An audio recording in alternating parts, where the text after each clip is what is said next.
Oh, what's going on, everybody? Welcome to another episode of the Cash Physical Therapy Headquarters Podcast. I am your co-host, Jordan, with my man, Ben. How are we feeling today, Ben? Doing good. Doing good. How yourself? Making me jealous with the beautiful San Diego background. I'm looking out my window, and it's just dead, sad trees and snow.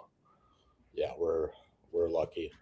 I'm not gonna rub it in, but I rub it in. 78 degrees here. So Hey, Milwaukee represent. I love Milwaukee. It sucks during the cold. I promise you, everyone, in the summer, it is absolutely worth the brutally cold winters here in Wisconsin. But today, here's what we're going to be talking about. Why you can still build a 20, 50, 100K a month practice and still go completely broke. Ben and I see this over and over and over again, not just from people that we help when they first come to Clinical Marketer, but there's a lot of people out there that are really raving about these high revenue numbers, but then we look behind the scenes and they're not even profitable, which means they are handling way more problems than when they even started, but they're not even more financially well off. And so today, Ben and I are going to talk about the 5 financial IQs that you need to start to develop to make sure that as your business grows, your net worth grows and your life actually gets easier, because your business and life should not get harder as your business grows if you're being smart. But we have to learn how to think like 7-figure business owners and how the rich look at money if we have any hope of ever exiting the current financial status that we're at. I'm excited to talk about this, especially with Ben, because he's the GOAT. He's taught me a lot about this game and helped me significantly increase my own net worth and my financial future. So I'm excited to talk about it. Yeah, I think it's undertaught. I mean, it's ridiculous that the financial stuff that I've had to self-teach myself. Like really 99% of what I know about how to become financially free came from self-taught. Again, I went had my doctorate, went through 4 years of college, high school. Like, how do we not get taught this stuff? And so it's been eye-opening to just see how uneducated and undereducated we all are when it comes to financial education. Even if we have years, and even if we have a doctorate, even if we have 4 years of college, it's insane that this stuff isn't being taught, and it's not well known. Right. But that's why we have rampant credit card issues in this country, and why we have massive debt, and why we have the inflation that we do too. So, right. Now, a huge disclaimer: we are not financial advisors, but we have both pulled ourselves up from making $0 to suddenly making hundreds of thousands and millions of dollars, increasing our net worth by hundreds of thousands of dollars every year or two.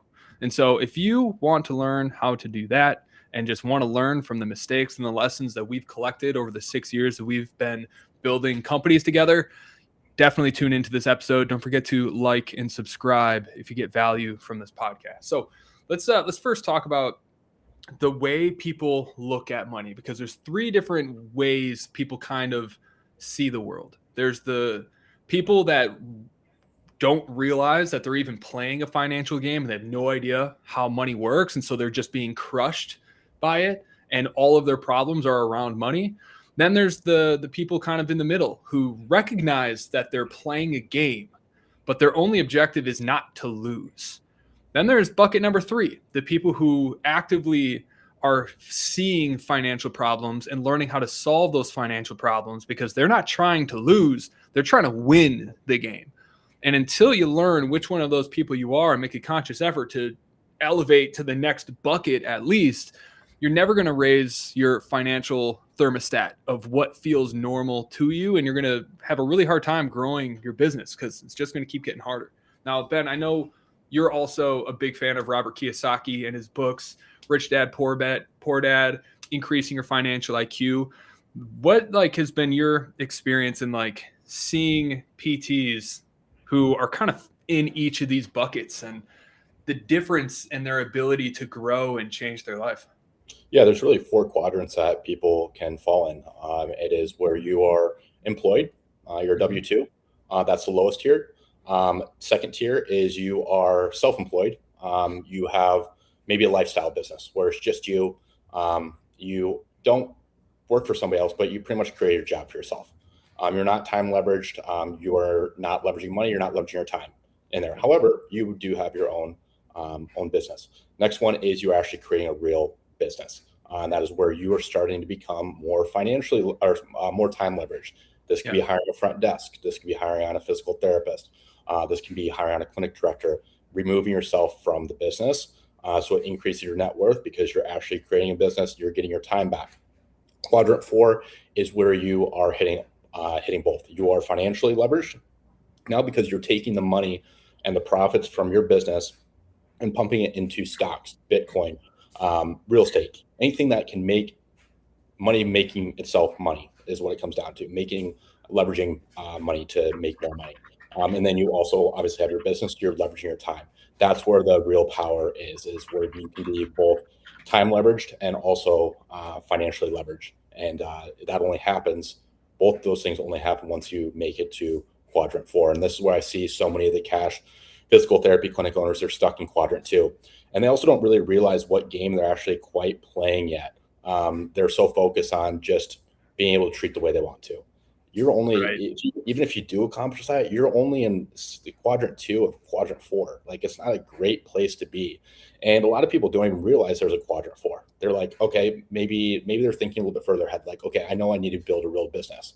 And this was me, like, I don't know, up until about 3 or 4 years ago, I didn't really even think about that 4th step or that 4th quadrant. I was just focused on building business. And I got to down, I'm like, oh shit, there's a whole nother level to this game. And that's the stuff that people don't get taught in these other like masterminds and courses. It's just like, yeah, how to, quit your job so you can, replace your income. Okay. That's just how to teach you how to do quadrant 2. Then there's some masterminds that do a little bit better and they teach you how to like run a real business. But there's from my knowledge in the cash PT space, there's not a whole lot of individuals teaching you how to also play the money game. What do you do once you have that money and have a successful business? And I think that's why like there's proof in the pudding. Like, that's something that we focus on because it's a problem that a lot of our clients have. And we had to like solve that problem for our clients. Okay, you've got your business, you're making great profit.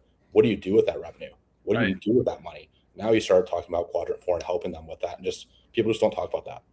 Right. And it is actually like a sad kind of reality because people find themselves in worse positions when they go into programs that only focus on how do I get to this revenue goal, not realizing that without the financial IQ to know how to leverage that money, it puts you in a worse financial position because you're either leveraging debt in a way that's not smart with the business. You're not managing profit as a habit. You're treating it like a destination.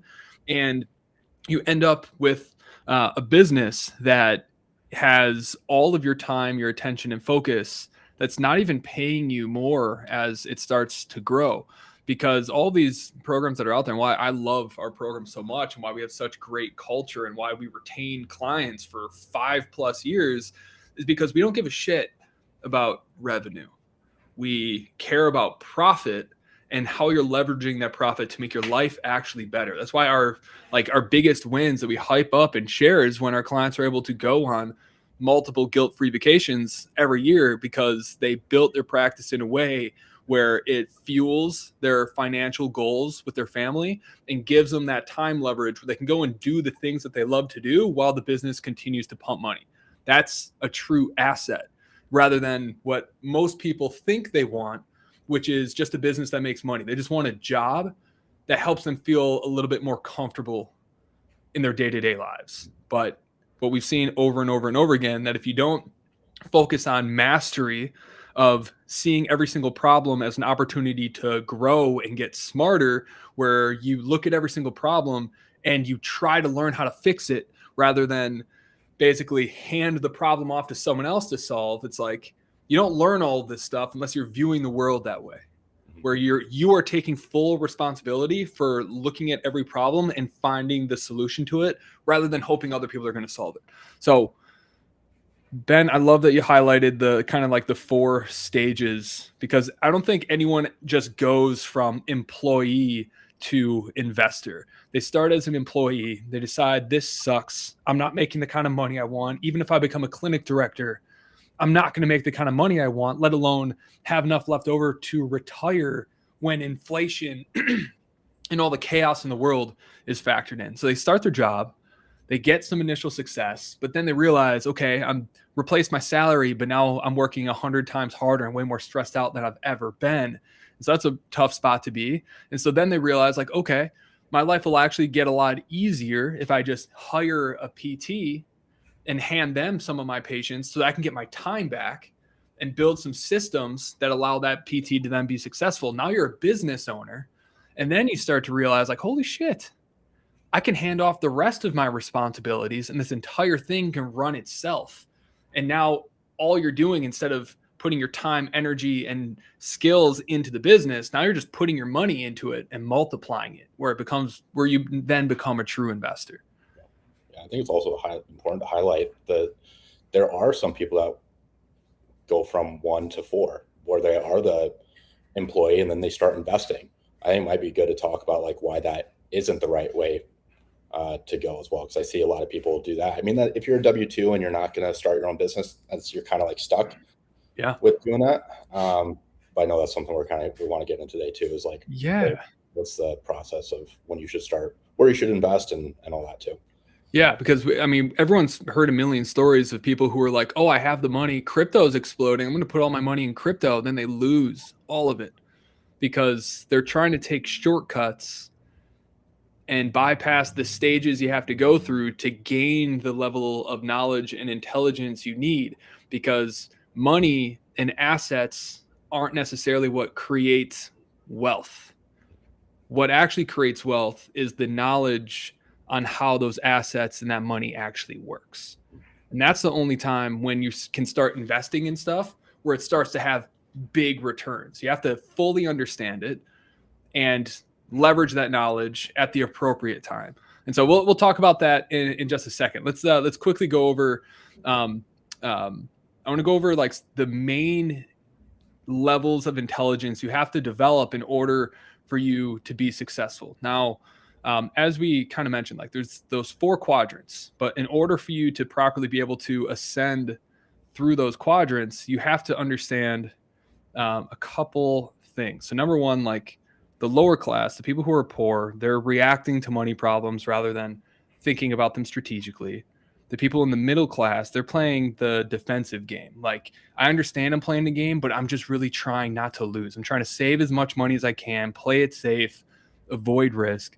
Then you have the people who think bigger, the people who actually build wealth, who become rich. The way that they think is they're clearly on offense. They're also playing defense, but they're trying to win the game and they're not avoiding risk in order to do that. And so they don't work for money. They make money work for them. And so those are the 3 levels of belief and how you need to be thinking in order for you to ascend through those 4 quadrants in a way where you're going to develop the knowledge and develop the skills that allow you to sustain and grow your wealth over the long term. So now, in order to truly master this, there's the 5 areas that I've mentioned a few times now that you need to master. Ben, you want to cover the first one?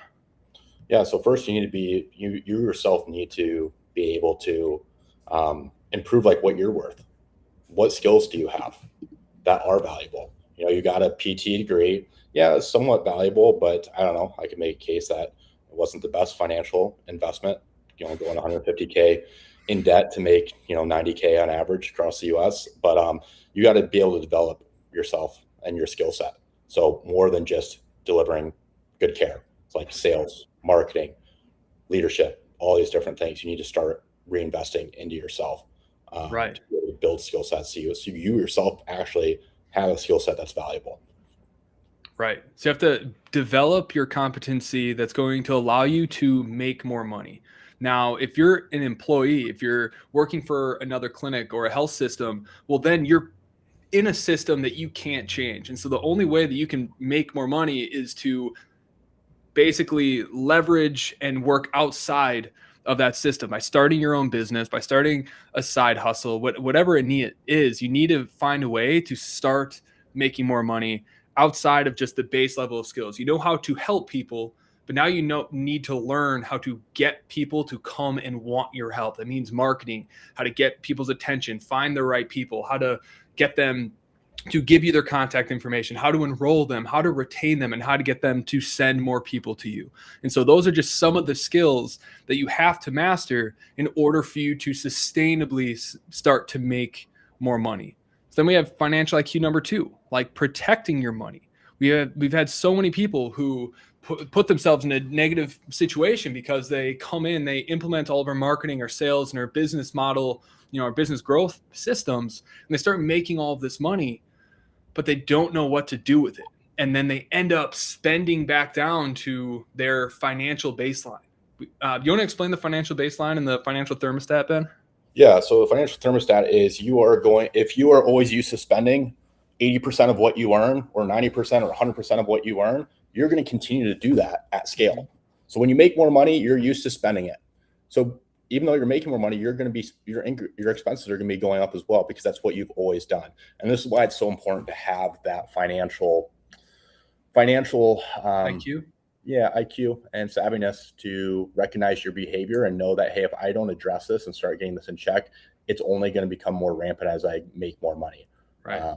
But yeah, that's how I kind of frame it. But curious. Yeah. Well, I mean, a lot of people, like, they're used to making a certain amount of money, or they're used to a certain number of being in their bank account that they're comfortable with. Mm-hmm. And so when you start making more money, what people tend to do is they buy shit. They buy chains, they buy watches, they upgrade their lifestyle, and they spend their money as quickly as they're making it. And then their lives never actually improve. Their financial baseline never changes. And so when you start making more money, it is equally as important, if you want to build wealth, to learn how to keep that money. That means living and being comfortable with less and not upgrading your lifestyle until your assets, your investments, pay for that upgrade in your lifestyle.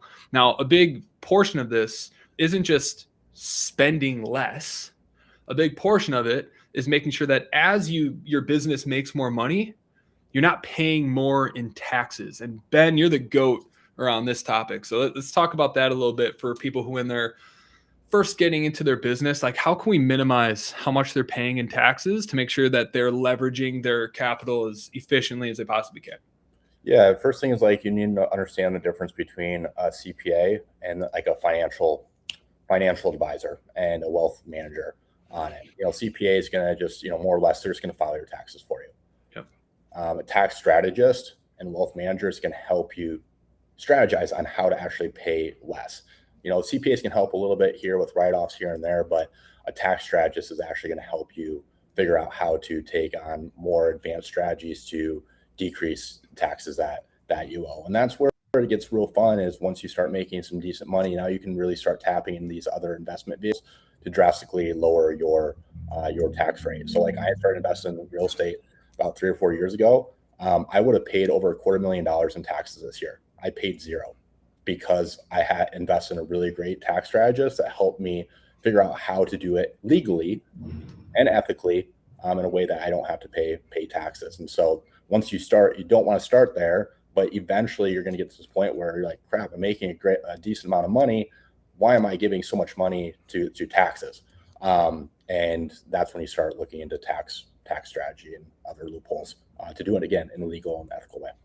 Right. And so really exciting to get to the stage when you can start to invest in real estate and start investing in stocks and all that stuff. But there's a time and a place to actually do that. When you're first getting started and you're still developing your knowledge and your skill set, the best place for you to invest your business's profits is back into yourself.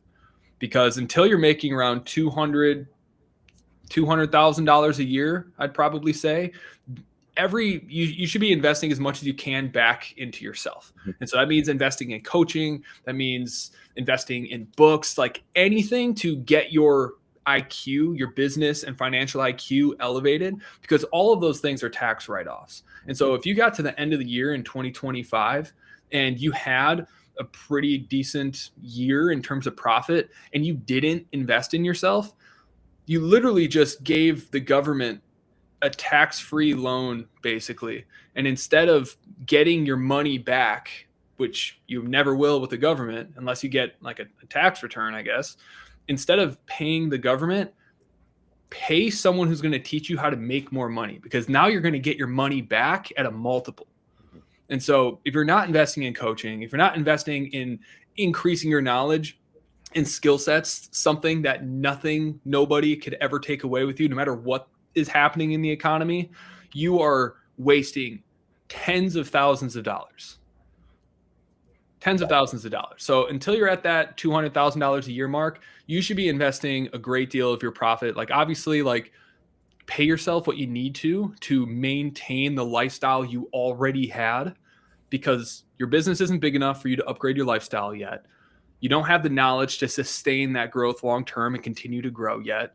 So you should be investing in your own knowledge, offsetting your taxes, increasing your earning capacity, increasing your sustainability by increasing your knowledge and your skill sets. That's where you should be putting your time and your resources to minimize how much you're spending on taxes. Exactly. Yeah, it's just like that's what we kind of highlighted a little bit of this earlier of jumping from quadrant 1 to quadrant 4, jumping from quadrant 2 to quadrant 4. It's just not an effective and efficient way.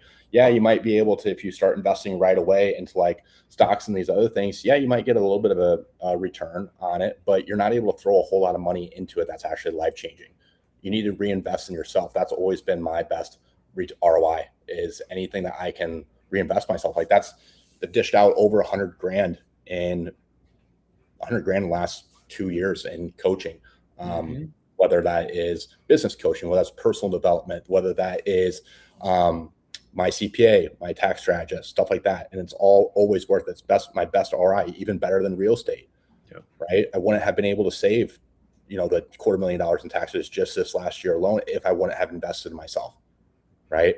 If I wouldn't invest in myself, yeah, I could have taken that money and thrown it in the stock market and gotten 8% return, but that doesn't beat the 500x or 5x or 500% return that I've gotten on reinvesting myself.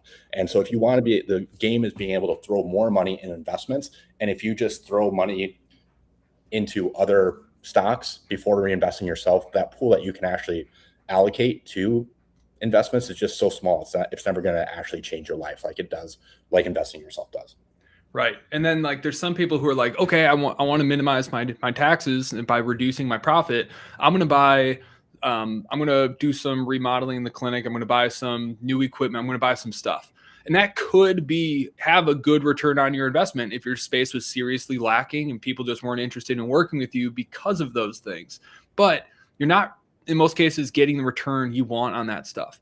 Like Ben, that $250,000 that he saved in taxes is being put into assets that are making money without his direct involvement.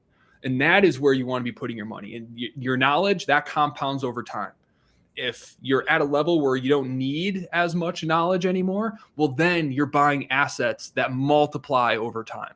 Okay. And so make sure you're investing in smart areas. That leads into financial IQ number 3, budgeting your money. I kind of hit on this, Ben. If there's something you want to add to expand on it, feel free. But the main thing is not just trying to minimize your expenses. Again, don't upgrade your lifestyle. Get comfortable living with less. It's one of the most powerful things you can do for yourself, because if you can be powerful, confident, and unstoppable while having less than other people, that is the rawest, truest form of confidence, and no one can ever take away from you. And so that's kind of been my philosophy. I spend my money. If I'm spending it, I'm traveling the world. That's what I've been doing with it the last couple of years. I still live in the same dump that I lived in when I was making $1,000 a month. Still drive the same car because I don't care about that shit. I'm going to start elevating my lifestyle. And I learned this from you, Ben, when my real estate portfolio and my company basically tell me that, oh my God, I'm going to be paying so much in taxes. I have to elevate my lifestyle. I have to do that. And so it's not just about minimizing expenses, though. It's about making sure we're building the gap between revenue and expenses. And because profit isn't just some destination that you arrive at if you work hard enough. It is a habit that you develop and you focus on every day, every month. You want to talk on that, Ben? Yeah, I mean, it really comes down to, from an action item, is you should be looking at every single transaction that's coming out of going on a credit card, getting taken out of your business account, personal account. Every single transaction. We have hundreds. With being how large we are as a practice, I go through every single transaction that we have at the end of each month. I used to do it weekly, but now I got a good pulse on it that there's really no surprises. And when I do it monthly, there's really no surprises, but I still keep a pulse on every single transaction. Yeah, it takes me a good 2 or 3 hours every single month, but it's one of the best places that I can keep a pulse on how's my spending habits? Am I starting to get some of that lifestyle creep going up, right? And just be able to keep a pulse on where the expenses are going, because you can have all the revenue you want, but if your expenses are meeting that revenue, it doesn't do anything for your profit, right? And that's profit is what matters. So action item is leveraging and looking at every single transaction. So I know you've got an app that you use. I'll talk about that in a second, but I want to like Ben does it every single month. Someone who is still very new to developing my financial IQ, I've still made a lot of money, built a multi-7-figure business, but I'm still learning this. This is something that you're always learning on. But for me, like, I look at my finances every single day. When I'm in bed, when I wake up, first thing I do is pull up my financial management app and I take a look at all the expenses that I spent personally yesterday and that the business spent yesterday, because what you pay attention to grows. Wherever you put your focus is going to grow. And so you can spend, like as Ben, he does it 2 to 3 hours at the end of every month. I just do it for 5 minutes every single morning, and then it's always at the top of my mind. And so I think when you're first getting started, I think it's probably wise to start doing it every day until you really got a handle on it, and you can draw out your monthly expenses without looking at anything. That's when I think you can switch to like doing it like once a month, when you really know your expenses like the back of your hand like that. Would you agree? Yeah, I look at the bank account every single day, getting a pulse on where we're at, where money went briefly, like look over, but then at the end of each month, looking at each transaction, like ask myself, hey, can I cancel this? Do I actually need this? Is that actually getting an ROI on it too? So yeah, even at this level, like still checking the bank account every single day. Right. Okay. Now let's talk about leveraging your money effectively. Okay. There's a lot of different ways that we could take this, but it's basically like making sure where you're putting your money, there's a direct return on your investment. We kind of hit on this already, like buying more stuff or buying things that are going to have a compounding effect on your income.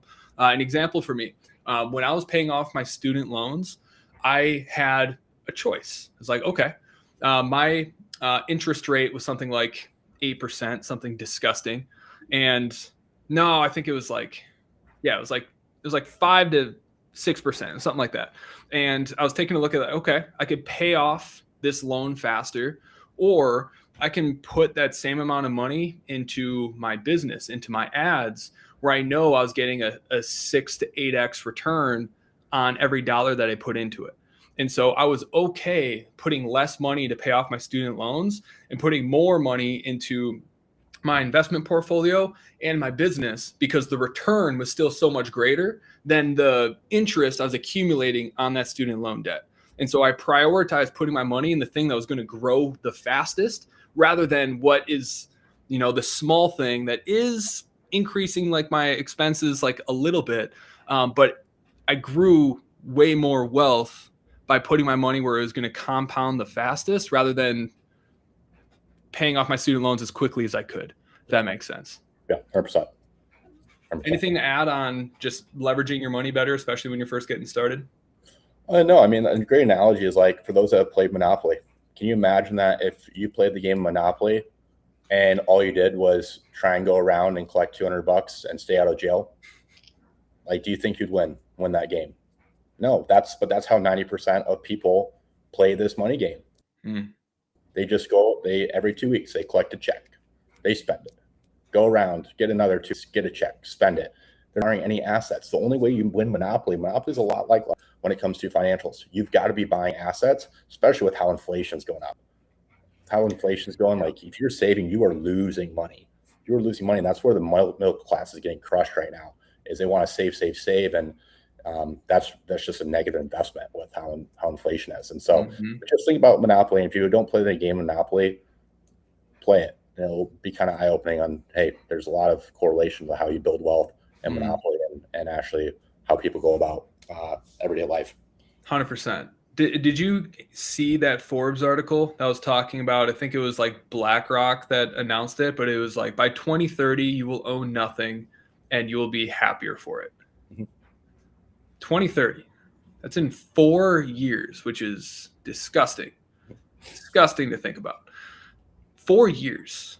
That means that if you don't like your financial situation right now as an employee, you have a closing window in your ability to generate enough wealth to buy the kind of assets that you need to have that are going to accumulate and give you safety for the rest of your life.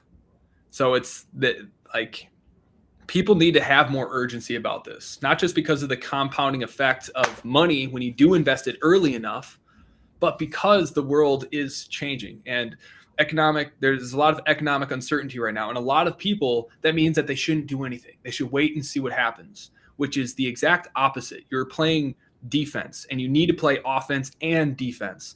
And so you need to be investing in your skill sets. You need to have very clear income targets so that you know, okay, here's how much I want to make for my family to be safe, where we're not only covering our bases, but we're also have enough left over to invest into our long-term wealth.